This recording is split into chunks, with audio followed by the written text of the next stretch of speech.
29절 말씀까지 봤습니다. 사도행전 15장에서는 계속해서 예루살렘 공의회 진행 과정을 말씀하고 있습니다.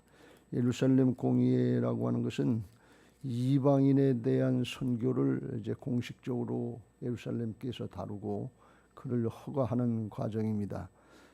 이방인에게 전도하는 거, 불신자들에게 전도하는 거 오늘날로 말씀하면 뭐 지극히 당연한 일인데 그때는 그렇지 않았어요. 왜 그랬는가 하면 유대인들이 자기들만 선택된 민족이라고 해서 자기들만 구원받는 것으로 이렇게 생각하기 때문에 이방인들에 대해서는 배타적으로 생각했기 때문에 그래요.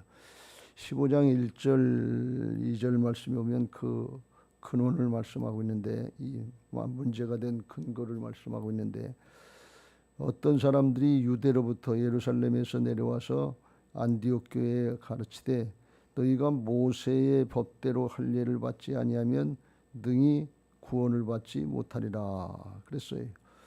모세의 법을 행하고 율법을 행하고 또 할례를 받지 아니하면 구원을 받지 못한다 이렇게 얘기를 하니까 예수님만 믿어가지고 복음만 믿어가지고 구원받는 게 아니다 이런 얘기예요. 그러니까 이건 아주 근본적인 문제가 되는 것입니다. 율법을 행하고 할례를 행해야 그래야 구원받는다 그러면 이건 행함으로 구원받는 문제가 되는 거예요. 복음은 믿음으로 구원받는 것인 것을 믿으시기 바랍니다. 믿음으로 구원받는다고 해서 행함이 없는 게 아니라 믿고 변화받은 하나님의 자녀들로서 그 은혜와 축복을 누리는 게 행함이고 축복인 것을 믿으시기 바랍니다. 믿음으로 은혜를 누리는 거거든요. 그래서 2절에 바울과 바나바와 그들 사이에 적지 아니한 다툼과 변론이 일어나는지라. 이건 그냥 있을 수 있는 문제가 아니거든요. 근본적인 문제거든요. 근데 이게 왜 할례를 행하려고 했는가 하면 유대인들에게 있어서 할례는 하나님 앞에 성별된 구별된 하나님의 백성이라고 하는 표시거든요. 그러니까 이방인들이 하나님을 믿으려면 먼저 할례를 행하고 유대인이 돼야 그 다음에 구원을 받을 수 있다 이렇게 생각한 거예요. 그러니까 할례를 행하라고 그리고 그걸 해야 유대인화되고 이제 그 다음에 복음을 전하고 말씀을 따르고 순종해야 그래야 구원받는다 이렇게 자기들처럼 해야 된다 그랬고 헬라파 유대인들이라고 하는 사람들도 사실은 다 이미 그 과정을 거쳐서 흩어져 있는 유대인들이지만 할례를 행하고 유대인처럼 그렇게 따르려고 하는 그런 과정을 거쳤거든요. 그러니까 이방인들 진짜 하나님을 알지 못하는 헬라인들 이방인들에게 대해서는 그런 과정을 똑같이 거쳐야 된다 이렇게 주장을 한 거예요. 그러니까 어떻게 보면 이 유대인들의 입장에서는 그렇게 구약시대에 계속 그렇게 신앙을 해왔기 때문에 그렇게 생각할 수밖에 없는 거죠. 예수님을 알지 못하니까 복음을 알지 못하니까 믿음으로만 구원받는다 이게 의미가 없는 거예요. 예수님을 잘 모르면 예수님이 십자가 지시고 부활하셔서 모든 죄악을 다 담당해 주셨다는 이게 잘 안 믿어지는 거죠. 그거 해가지고 되겠는가? 말씀을 따라서 똑바로 살아가야지. 근데 그 전후 관계를 잘 모르는 거예요. 이 유대인들이 그렇게 해서 할례도 행하고 율법도 행하고 그래서 자기들은 잘한다 그러는데 그걸 제대로 못했거든요. 그래서 우상 숭배하고 나라가 망하고 또 망하고 그런 과정을 겪었으면서도 자기들은 잘한 것처럼 착각하고 그렇게 해야 된다고 그러고 얘기하는 거예요. 그러니까 크게 잘못된 거죠. 그러니까 안디옥 교회에서 이걸 가만히 놔두면 안 되는 문제. 이게 근본적인 문제고 진리, 복음의 진리에 관한 문제이기 때문에 구원에 관한 문제이기 때문에 이건 양보할 수 없는 문제예요.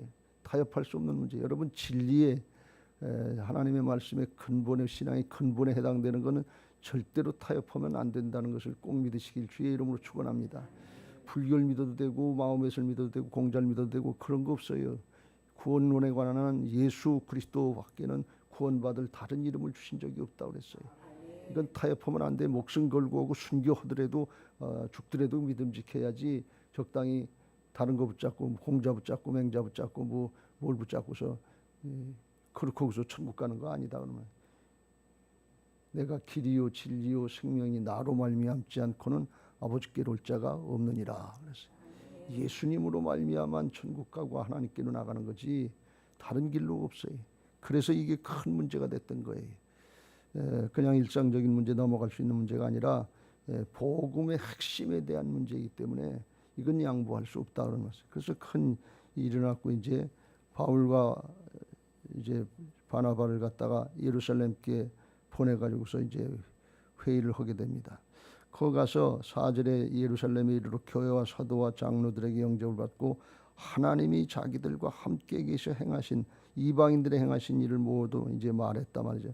그랬더니 대뜸 또 바리새파 사람 중에 5절에 보면 바리새파 중에 어떤 믿는 사람들이 그런 걸 한 사람이 그런 게 아니었다. 여러 사람들이 일어나서 말하되 이방인에게 할례를 행하고 모세의 율법을 지키라 명하는 것이 마땅하다 아니라. 여전히 그 자기들 생각을 굽히지 않고 있다는 것이. 할례 행하고 유대인처럼 할례를 행하고 율법을 지켜야 하게 하나님의 백성이지, 하나님의 백성다운 삶을 살지 않고 이방 것들을 하고 행습을 행하고 있는데 어떻게 그게 되냐. 그러면서 이제 고집을 피우는 거죠. 그랬더니 6절 7절 사도와 장로들이 이 일을 의논하러 모여 많은 변론이 있으니, 그러니까 옥신각신하고 많이 이제 변론을 했겠죠. 오락가락하면서. 그 다음에 이제 베드로가 일어나서 얘기하는 거예요. 베드로가 일어나서 하나님이 먼저 나를 통해서 복음을 전하고 고넬료의 가정에, 이방인 고넬료의 가정에 복음을 전하게 하고 성령이 역사하셔서 그들에게도 성령을 부어주시고 그들도 구원받게 했는데 이게 하나님이 하신 역사 아니냐 말이죠. 8절에 또 마음을 아시는 하나님이 우리에게와 같이 그들에게도 성령을 주어 증언하게 하시고 성령을 똑같이 부어주셨는데 하나님이 하시는 역사인데 10절 지금 너희가 어찌하여 하나님을 시험하여 우리 조상과 우리도 능히 매지 못하던 멍에를 제자들의 목에 두려느냐. 하나님이 우리 조상들이 하나님의 말씀 율법을 잘 지키지 못해서 징벌도 받고 우상 숭배해서 나라도 망하고 그렇게 했는데 그걸 왜 거기다 또 짐을 지냐. 그거 못해서 예수님이 십자가로 다 죄를 다 담당해 주시고 다시 살아나셔서 믿기만 하면 구원받을 수 있도록 복음으로 하늘을 열어놓으셨는데 왜 다시 옛날 걸 끄집어내느냐. 그 얘기를 한 거예요. 그래서 11절 그러나 우리는 그들이 우리와 동일하게 주 예수의 은혜로 구원받는 줄을 믿노라. 은혜로 구원받게 되는 것을 믿으시기 바랍니다. 믿음은 은혜를 받는 통로인 것을 믿으시기 바랍니다. 믿음도 은혜도 하나님이 선물로 주시는 거예요. 믿어지게 하시고 은혜를 받게 하셔서 구원받게 하시는 줄로 믿습니다. 이렇게 얘기를 하니까 12절에 다시 한번 이제 바울과 바나바가 하나님께서 자기들로 말미암아 이방인 중에서 행하신 표적과 기사에 관해서 다시 한번 간증을 하고 그 말을 마치니까 이제 예루살렘께 지도자 역할을 베드로와 같이 했던 예수님의 동생 야고보가 일어나서 얘기를 합니다. 시몬이 간증을 했고 성령께서 이미 먼저 역사하시는 역사를 간증했지 않냐.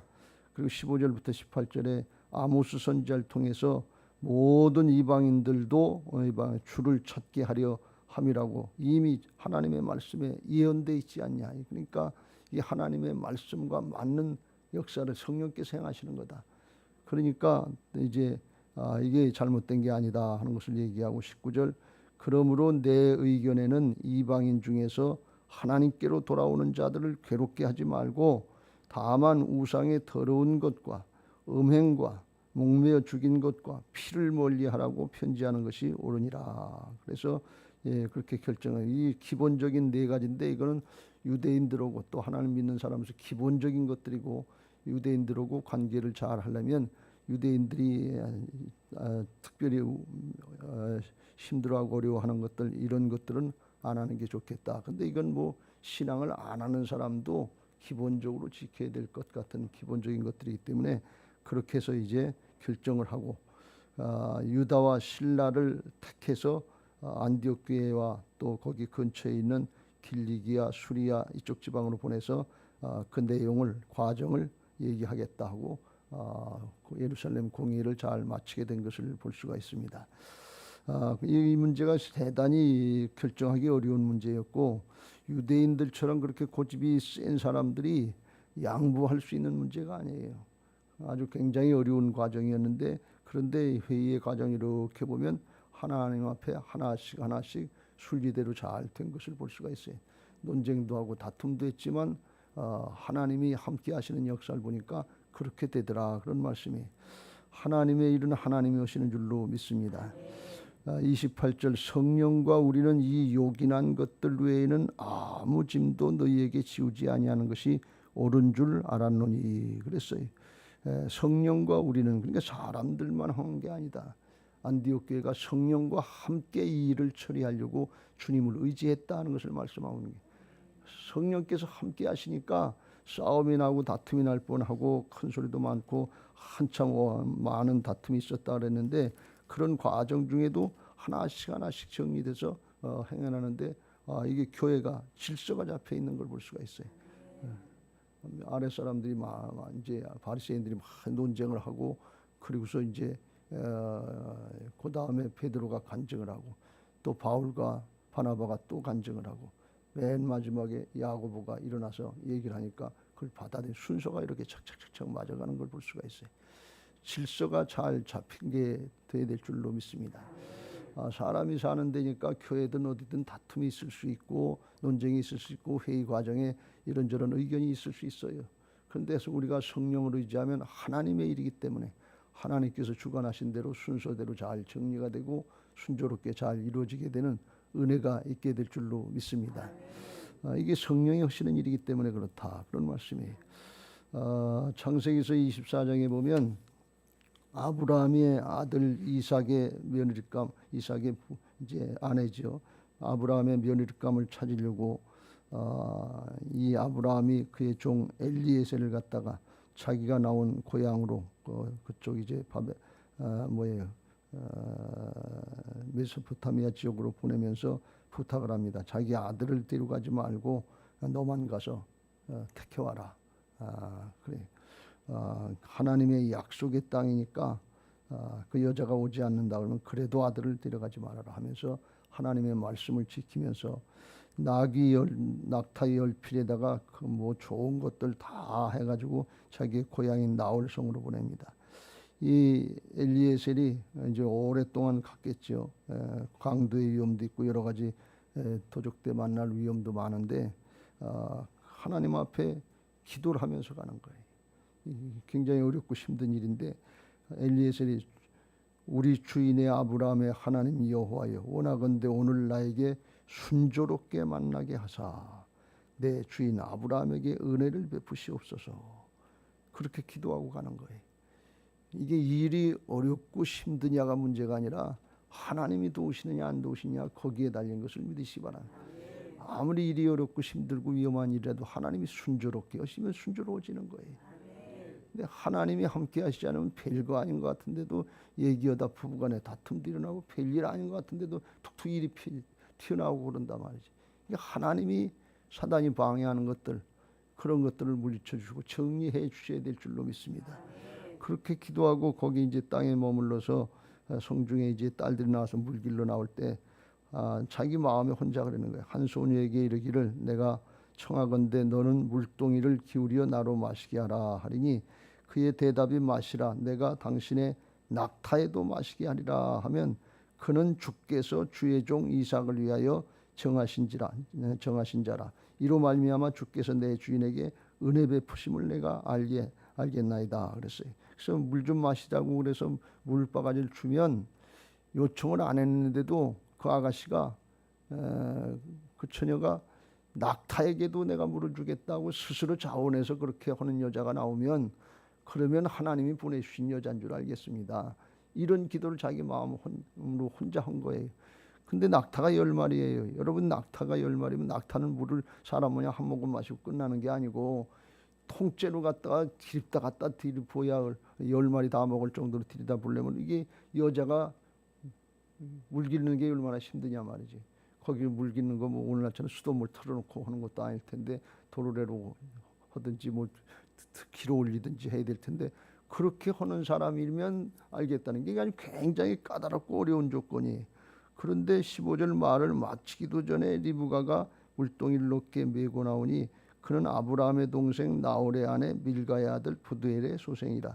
그 소녀는 보기에 심히 아름답고 이제 남자를 가까이 하지 않은 여인인데 물동이를 이제 가져와서 물을 깃는데 종이 마주 달려가서 이르되 청하건대 내 물동이의 물을 내게 조금 마시게 하라. 그랬더니 그가 내 주여 마시소서 하면서 급히 그 물동이를 손에 내려 마시게 하고 마시게 하기를 다하고 이르기를 당신의 낙타를 위하여서도 물을 길어 그것들을 배불리게 마시게 하리다 하면서 급히 물을 구유에 붓고 또 다시 길로 가고 또 다시 가고 낙타 열머리가 먹는 거니까 이게 얼마나 한참 했겠냐면 30분을 했는지 20분을 했는지 알 수 없는데 낙타는 물을 많이 마시잖아요.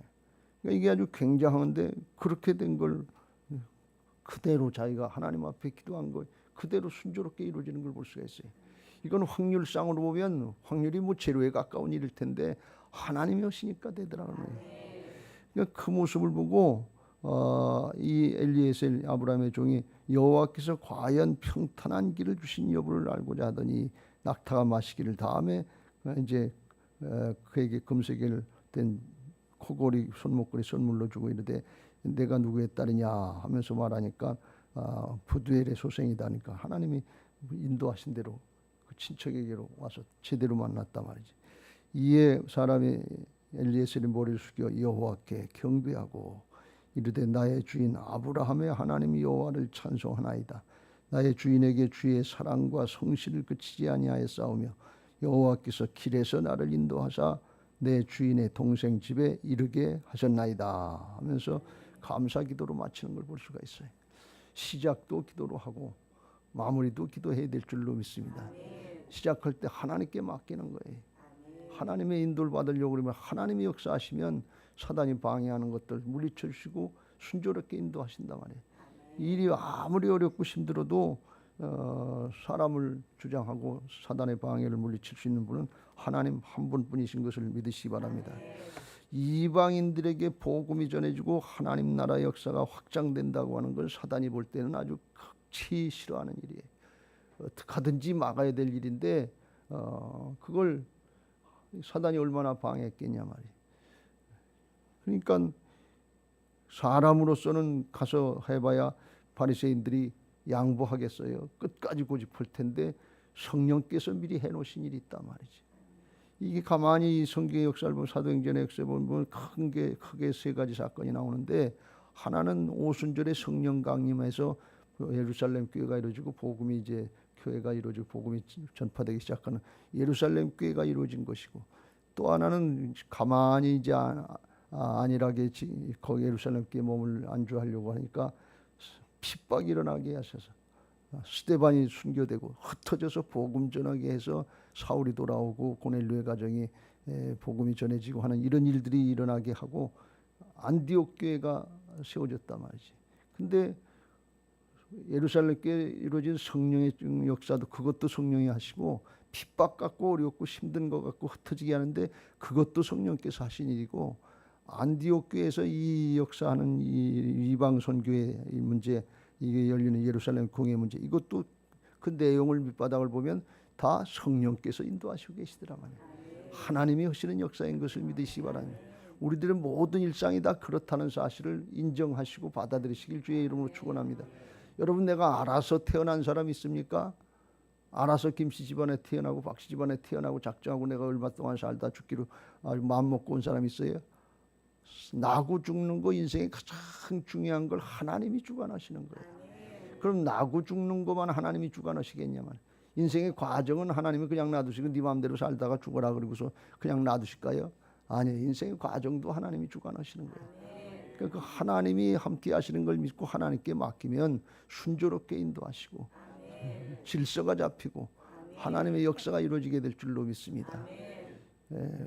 가정에서 하나님을 경외하고 하나님의 인도를 받으려고는 가정에도 질서가 잡히게 돼 있어요. 교회도 마찬가지고 세상도 마찬가지예요. 하나님 앞에 로드십이 되면 주님의 주권 인정하고 따라가는 상위 질서에 대한 질서가 잘 잡히면 하나님이 그 밑에 하위 질서 리더십을 세워주신단 말이죠. 그러니까 하나님 앞에 먼저 우리가 그걸 알고 하나님 앞에 기도하고 말씀을 따르고 그러면 하나님이 인도하시고 그럼 나중에 하나님의 은혜를 받고 감사하고 하나님께 영광 돌리고 하나님의 역사를 증거하는 그런 복음 전도자들이 되어야 될 줄로 믿습니다.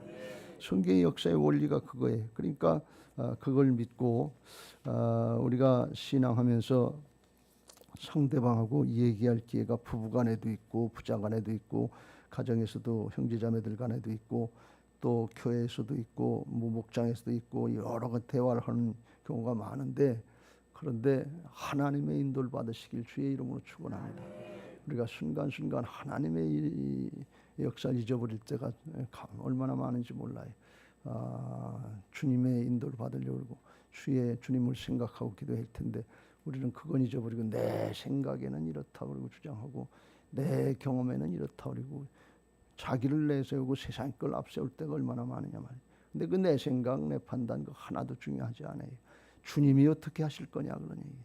주님이 어떻게 인도하셨고 어디로 인도하실 건지 그걸 알고 그걸 따라갈 때 주님께서 우리 안에서 생각나게 하시고 기억나게 하시고 말씀을 주셔서 음성을 들려주시고 인도하셔서 이렇게 어렵고 힘든 일 같은데 과정이 순조롭게 되게 하시고 잘 이루어지게 하셔서 합력해서 선이 이루어지게 하실 줄로 믿습니다. 하나님을 사랑하는 자, 그 뜻대로 부르심을 입은 자들에겐 모든 것이 합력해서 선이 이루어지게 하시는 줄로 믿습니다. 오늘도 주님을 의지하면서 하루하루 한순간 한순간 살아가시고 성령의 인도를 받고 화평하게 되고 순조롭게 되고 합력해서 선이 이루어지는 역사가 있게 되시길 주님의 이름으로 축원합니다. 이제 받은 말